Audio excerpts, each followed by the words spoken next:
Kisii nigo kumenya buna Gavana wa Kaunti yo nigo alire eira kwanike buna ngome ciale Kaunti ya Kisii ase okwagacha chipara oigo nigo ayenikire kubeka emirobere mikiranu ase kwanike buna aboncheria ngokora bare oboncheria bwa bwikiranu ase nike buna omochi obosongo no mochi omonene kegema. Kulikuwa na ule planning ilikuwa sio nzuri sana, lakini tuko mbioni kuhakikisha kwamba mambo ya kupanga mji huu ndiposa ukue, baadaye tuone kama itakuwa the city.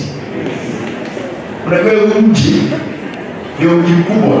Baba Askofu, huu mji ndio mji mkubwa. Ukiangalia Migori, Umabei, Nyamira, Naro, hii ndio capital city yao. Ndio wale ni kaunti nyingi, lakini nataka niwaambie kwamba mji wetu lazima tutahakikisha ikiwa capital city watoto wetu watapata kazi. Wale ambao mnafanya biashara, mtafanya biashara ambayo iko na pesa. Na mimi naongea kama gavana wenu kwa sababu katika miaka yangu nami nataka niache kaunti hii ikiwa kaunti safi, kila mtu anajivunia. Nataka niwaambie benki ambazo zinafanya biashara katika town yetu hapa ni benki 30.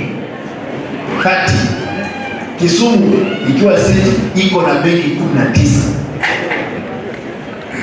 Kwa hivyo lazima tuangalie mbele.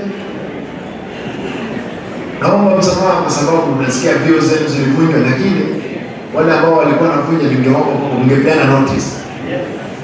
Si ndio? Ndio Bishop, sasa wewe ndio uangalie mahali utaweka uone kama unatekeleza nzuri. Pia I like what Archbishop amesema. Cleanliness is second to what? God. Lazima tuwe wasafi pia katika vio zetu. Kwa hivyo barabara ambapo ilifunguliwa tutahakikisha imetengenezwa, tumetengeneza cabros. We want the whole town to be a place kila mtu anafurahia kuja kwa sababu ndio mji wetu.